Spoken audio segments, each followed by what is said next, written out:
son of a bitch. Well, here it comes. You son of a...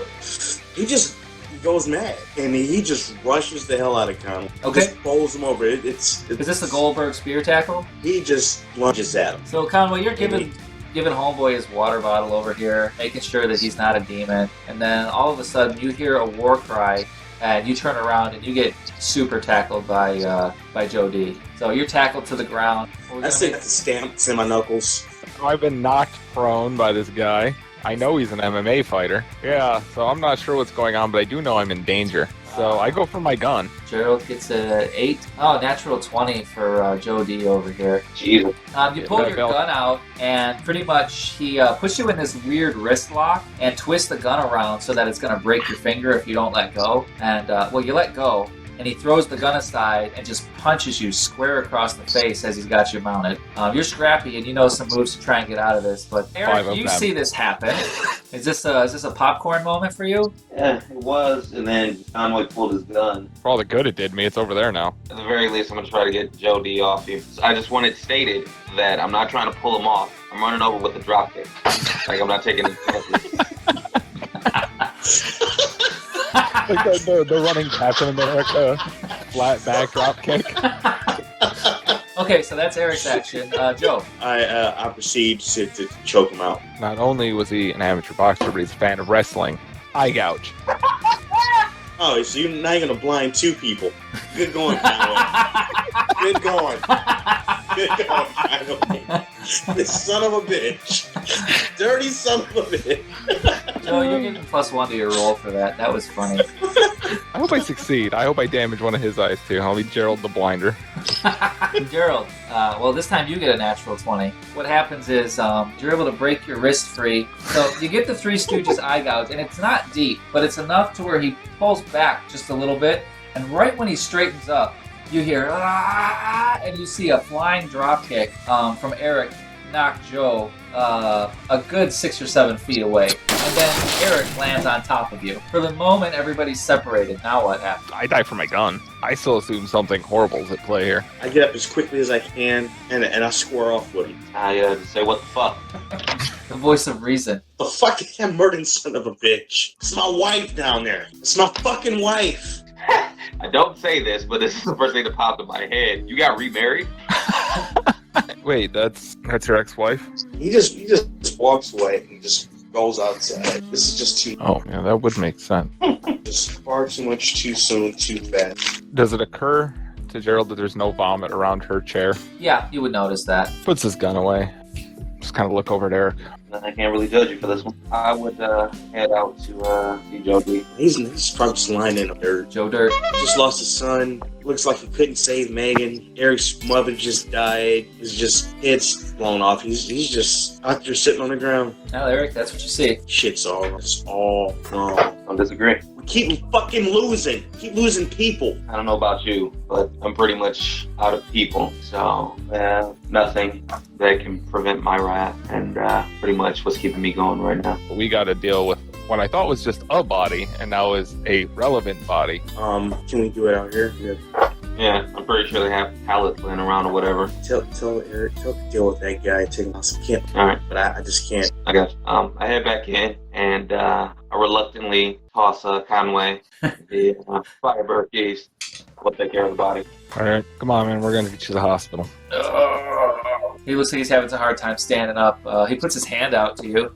I help him up. And he leans on you quite heavily as you limp your way out of the warehouse. I put him in the back seat. He smells. He shit himself, I'm sure. It's not that he shit himself, it's that he only had 2 socks. And he got the runs from drinking that water. I put the windows all down and Yeah. we just floor it. Are you running stop signs to avoid the smell? No, but I'm speeding. But anytime you stop, you get like that delicious waft of unchanged baby. It's mixed in with groaning. Nothing else I do works. I'm this close to just shooting this guy. Your gun misfires. You're missing a finger. Fuck. Take him to the other hospital. Do you just give him the Good Samaritan story and... Yeah. I drop the incontinent bulk off and leave. The smell lingers. There's a little wet spot on the back of the seat. This isn't my car. This isn't my problem.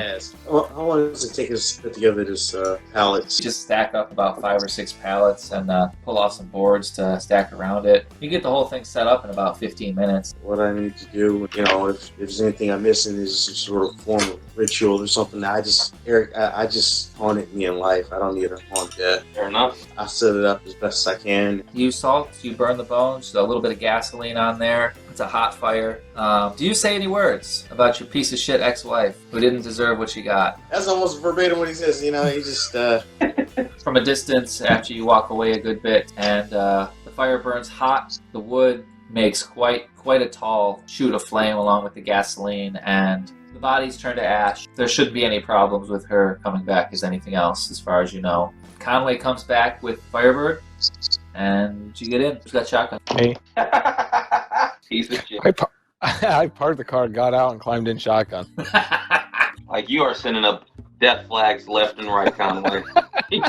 You are not trying to last at all. Oh, we lost Corey. Corey, what the hell? You are in my house. You are 15 feet away from me. How are you not in this call? This is unacceptable. I don't know what happened. It just dropped out. I haven't had my moment here in the world couldn't handle. You guys pile into the car. It's quality stuff, man. It's way better than anything you'll find on television.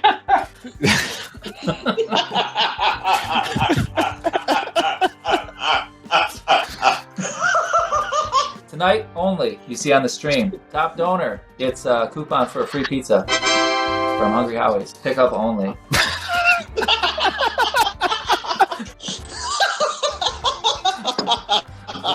These are the prizes. The prize.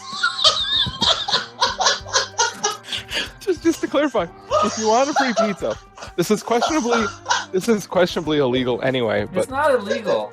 But for your free pizza, you have to give away some of your money to strangers on the internet. Then wait for the coupon to arrive in the mail. Then you have to leave your house and go get it. This is amazing. This is way more than anyone else is offering.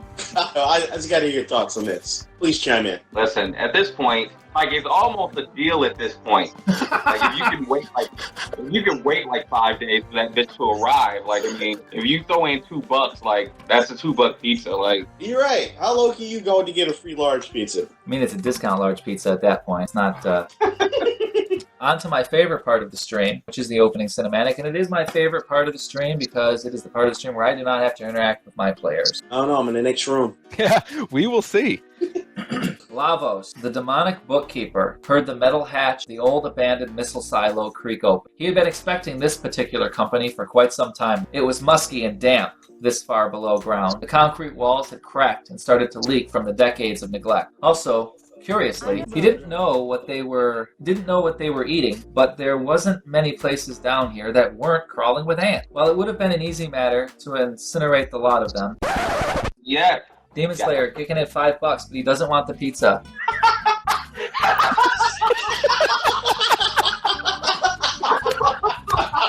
What the hell, man? Okay, fine. The indignity of that. Like, you literally can't give that away. I mean, wow.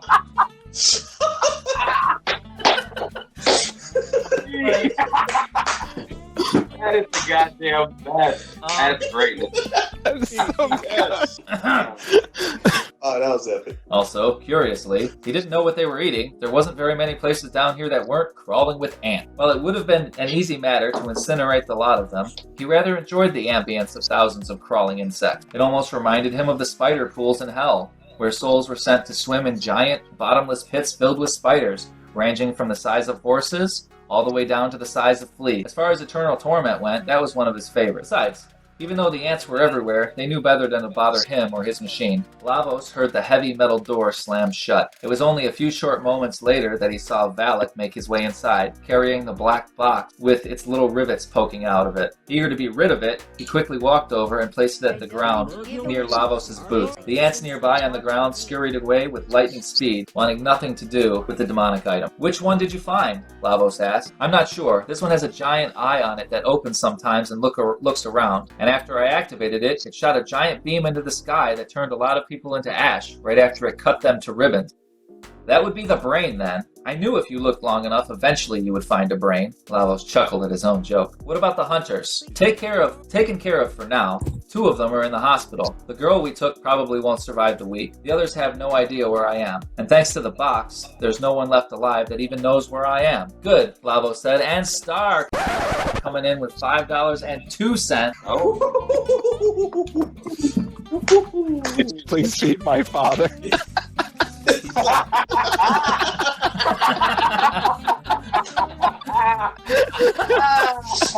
It's funny because Aaron needs food. Like, Oh, I'm so hungry.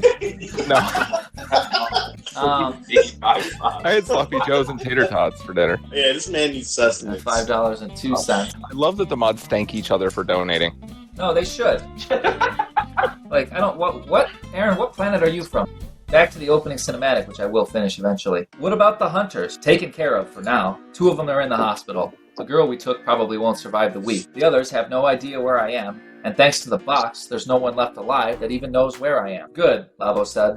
Help me connect the brain to the heart. Valak didn't move, so he added, unless you would prefer to help power the machine instead. No, I got this. Really, let me help with that, Valak said as he picked up the box off the ground and carried it to the grotesque and pulsating metal shape set on the giant wooden stage in the center of the room. The heart of the demon machine looked like an uneven mass of pulsating metal spheres of all shapes and sizes. The metal moved and pulsed as if it were a living thing, pumping blood to who knew where. As he got closer, Valak could feel the brain in his hands starting to pull itself towards the heart. At about 10 paces away, the eyes shot open and glared into Valak so hard he was sure it was about to consume him. Anonymous donated $10. I still don't want that pizza. I'm assuming that's Demon Slayer.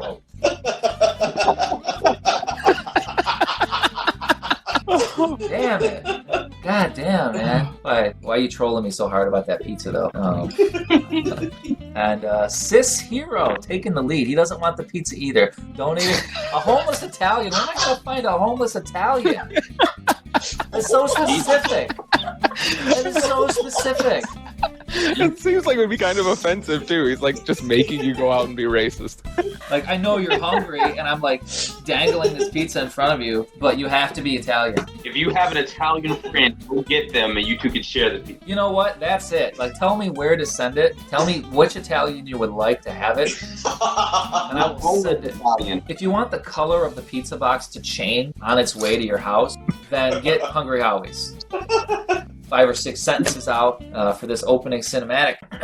As he got closer, Valak could feel the brain in his hand start to pull itself towards the heart. At about 10 paces away, the eyes shot open, glared into Valak so hard he was sure it was about to consume him. All of the tendrils shot out of the sides and began lashing themselves into the metal mass on the stage. They were so strong that they ripped the box from his hands and dragged it so that it anchored to the pulsating metal heart and was held fast by the dozen tendrils that wound around it, like vines trying to choke an overgrown statue. After a brief surge of power brought on by the reunion, the heart and brain seemed to settle into a rhythm of pulsing and moving, staying mostly silent. Valak slowly backed away towards Lavos. What is it doing? Don't worry about it. You said you were sure you weren't followed here, right? Yes. And you didn't tell anyone where you were going? No, I didn't. Why would I? Oh, crap, Valak said as he realized what was about to happen only moments after it was too late to do anything about it. Lavos spun towards him, pulling the Spear of Destiny from where he kept it inside his cloak, tabbed him straight through the chest. As the lightning crackled from the wound and spread all over his body, Valak managed to say, "You know, things like this are why nobody likes being a demon," before falling face first into the messy muck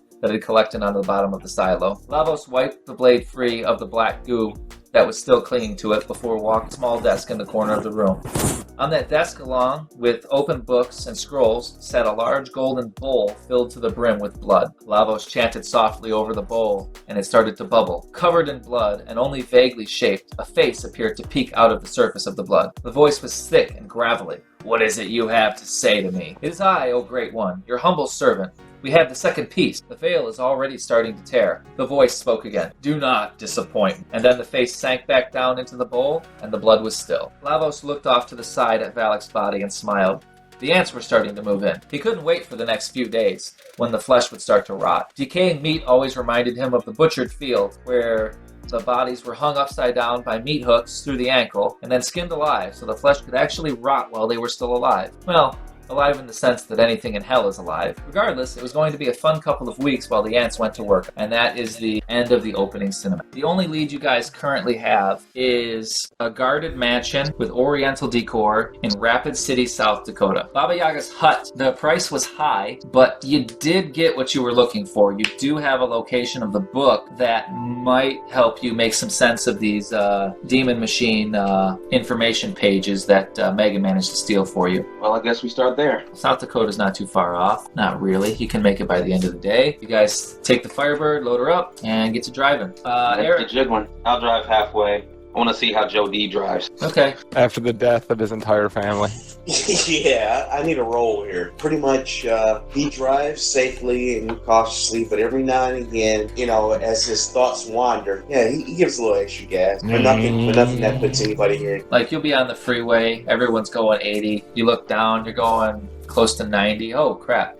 2 black guys in the front driving through Idaho. Oh! Are you going to get pulled over? I mean, that's a really red area. I'm going to roll 18 through 20. You guys get pulled over for being black. No, 10. You're fine. I'm glad that racism is a hardwired mechanic in this world. It's a hardwired mechanic in this world. Eric, in addition to having a perfect knowledge of where within the estate the book is, and a general layout, not a specific layout, a general layout with specific knowledge of how to get there. The estate belongs to Hoy Fok. I'm going to type that in chat. Hoyfok. Hoy Fok. And that's some low-hanging fruit for you guys there. Do what you want. Nah. Hoy Fok, an alleged international arms dealer. Fok lived in Taiwan and then later Hong Kong before retiring to the United States. He's been investigated by the FBI on numerous occasions, but the investigations seem to have a way of falling apart or dropping off due to lack of interest from the Department of Justice. Even though he has had electronic assets seized, it always turns out that they have already been wiped clean, or on occasion the evidence and lockup tends to go missing. That's what you know. Satellite images, there's no house there. Dick Cheney? You know there's a house there because you've seen the house. You've seen it in your mind. You know it's there. But when you go on Google Maps, there's no way to get like a layout of it. It's turned into trees. It's an estate that's off by itself. It's like very private, very expensive. All the way there, it is very fucking awkward. Yes. It's kind of like one of the situations. Joe, would you mind letting your seat up? And Joe, no. My knees are a little hurting back here. You mind just moving up a little bit? And Joe just like ignores it for like 10 minutes until he asks again, and then it's like, Joe, could you move your seat up? And Joe just one click. That's one click at a time. All right, guys, we got to take this next rest stop. My knees starting to act up. I need to stretch my legs, my hips. If Joe is driving, he just blows through the rest stop. Dude, has my cat betrayed me for Corey? So you make your way to the estate. Talk about huge. This place is built like an expensive fortress. Huge. There's a tall black fence. We're talking 14 feet here. It's got spikes on the top. Not barbed wire, because barbed wire looks tacky. There's a heavy-duty gate with armed guards at the entrance, as well as guards on patrol. Oh, Eric, can you break into the security? Try. This is an internal system, CCTV. None of it's wireless. It's operated from a control room, but you are able to detect enough internal network activity to know that this place is pretty high-tech in terms of its surveillance. Well, let's get a motel room so we can have a base of operations. I got an idea. Why don't we get a hotel room and make a base operations? Sounds good. Seems like a shame to leave his family without him. Say that shit out loud. No. That seat would be going right back. Yeah. Break both my kneecaps. And recline. He'd be in the back seat. Wow. Yeah, we're gonna get a room. Separate rooms? Yeah. Of course. Equal. Everybody equal rooms. You get a couple rooms. Who checks up with who? Or does everybody get their own room? Like, does Eric want to be alone so he can listen to emo music and slit his wrist? I have at no point during this entire campaign showed a propensity for wallowing in self-pity. Actually, I need to make a roll for Joe. So he's going through his savings. 49. Pay for his funeral. Crippling credit card debt. Stop it. But it's so true at the moment. At the moment. What does this guy do? Arms dealer? Allegedly. Arms dealer. Apparently, he's retired from that life. And collects old journals? No, the journal is actually inside of a statue. That's right, he collects old statues. So he probably has no idea that the journal's in the statue, which is the idea. Nobody's Right. supposed to know the journal's in the statue. Here's what you're able to find. In the past, you find some people who have allegedly run in the circle of international arms dealing. Falk is a well-known name. More of a name of somebody who used to be a big deal and then kind of trailed off. I will never watch again if you try an Asian accent. I'm going to miss you. Now, Joe is a licensed electrician. And an MMA fighter? Oh, That's so fucking random. he is. It's He's in his a licensed- he works backstory. in a plant. He like It's his established this backstory. way back when. The MMA fighting thing wasn't like, he was like an amateur. So he wasn't anything serious. It was just something he did for that time. But he has a day job. He had a real day job. And he was a licensed electrician. And so what he was thinking is, because the world's such a large property, That's how he could afford to take his kid out, by the way. If he wasn't such a successful electrician, getting his life together, he would have never been able to afford to take his kid on that trip. Was he driving in a Rolls Royce? Like, you try to make it sound like the trip was... I'm saying that the gas money was even a struggle up until that point. you know what? We're not... Anyway. Don't put a face on that. Yeah. Yeah, let's just leave that be. This whole compound, this whole area, probably runs off it's being supplied from electric companies, one single former. Mm-hmm. Take that out. Of course, you know, there's a problem. If you're able to intercept the call, once we take it out, we're the licensed contract. Go in, and we have to do a survey of the area, and that's our opportunity to go ahead and scope out this. Yes. Pretty good plan. All right. There's no power. There's no surveillance. You know, we'll probably be with the grounds crew the entire time. They shouldn't suspect much. I know what I'm talking about. I've done this for a living. Well, once I get in there, I should be able to locate it. Yeah. It's shocking how good that plan was. You have anything to add, Conway? Not really. I had a few plans, but that one's incredibly solid. I'm not going to say it's out of your realm of skill because it's not. Like, this is just your bread and butter here, and it's something you're really good at. As good as some of the best people who are good at it are good at it. They're good at it. Good at it. So, yeah. As long as I'm blocking outgoing and incoming calls, then we should be able to get in and get out. Okay, so you guys want to blow the transformer, intercept whatever data that would be transmitted to the power grid, and pretty much reroute that as being normal, and intercept any phone calls of lack of service from the estate. Then show up at the estate, disabling a transformer. Joe, that's something you actually know how to do. Great. This is what I've been waiting for. My character gets to do his 18 thing. We need a panel van. Okay. Oh. I mean, he says you need it. Well, electricians aren't going to show up in a fucking Firebird. That's right. Kick-ass electricians are. Yeah, so right now we need a quick 18 montage of getting us a panel van and like spray painting it and putting shit in it, you know, and be like welding sparks. I don't know what the hell we're gonna weld, but it needs to happen. Yeah. Yeah. No. This is like the bass guitar part. You know.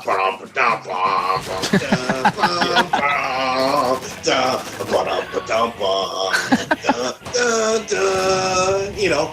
Then like I have like a tank top on, and I'm sweating and shit, and I'm like pulling the chain, and you know, it's the montage. So none of that is necessary. Conway and Eric go steal a van, and then Actually, out a stencil real quick. So Joe does it by himself. He goes out. He's like, Yeah, like it has nothing to do with the actual mission. You're just doing a fucking montage. But we need a montage. I'm not gonna make. I didn't hear about the montage. Like I said, you can do whatever the fuck you want. I mean, I guess we could just steal an electric company van. It would save us painting. As EA Baracus of the team, I'm going to punch at my keyboard to see if I can do that. Eric, you are able to get into their dispatching system and find a number of trucks that are not in the current rotation for the day. You've got the con skills to know that if you have a uniform that's roughly the same color as what they wear in a clipboard, you can probably talk your way into one of those vans. Yeah. Like, you got to be thinking, too. Sometimes I think you forget just how smooth Gerald Conway is. Like, Honestly, I'd have Joe do it because he actually knows the lingo to be because he's an electrician. Joe takes the lead. Joe takes the lead. Oh, shit. Okay. I swear to God, if you weld All right. anything in that yard, No, I'm gonna weld together 2 cargo vans. It's just gonna be 2 trucks going down the lane. All right, yeah, let's do this. I have the work uniform on. I got my clipboard, and I go out to the lot. There's a booth, almost like valet parking sort of thing. Okay. They've got all the keys. Name, Johnson. truck number, and you would have one based on what 330. 330. Yep. All right, gassed up. You know where you're going? Yeah, I gotta go out to Maple Road. It's gonna be all day. All right. All day.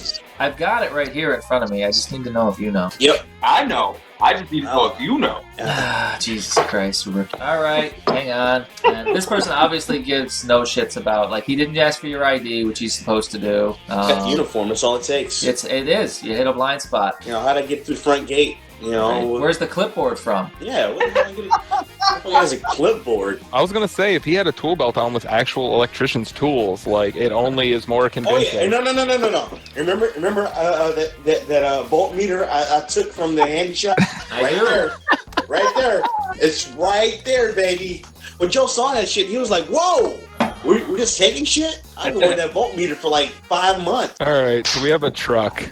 You do. You have an 18 truck. It's a genuine electrician's van, complete with all the bells, whistles, and fixings that an actual electrician would have with him. You got yourself a ladder. You got the whole deal. He's at home. All right, and he drives off. Drives to the motel. When we're done with it, we turn the GPS back on so they can locate it. No harm, no foul. In that case, I would just reroute it for the time being. So. Sure, the truck will look like it's going where it's supposed to go. Number 1 is to go out to the train. Okay, you find the transformer. It is an Autobot. Is it disguised though? Yeah, I mean it's just like a Nah, full robot form, just standing there. Oh, wow. He is a terrible Autobot. It's the one that turns into a tape deck. Oh shit! It can be anywhere. Rumble. Maybe it was Rumble. Remember that? You make your way out to the transformer. You're there. Because this is a private estate, it was pretty much a custom job to get this place power. I'm assuming Joe knows what to do to disable it. Uh-huh. And here we go, Eric. Are you ready? Yep. All right. And Joe kills the power.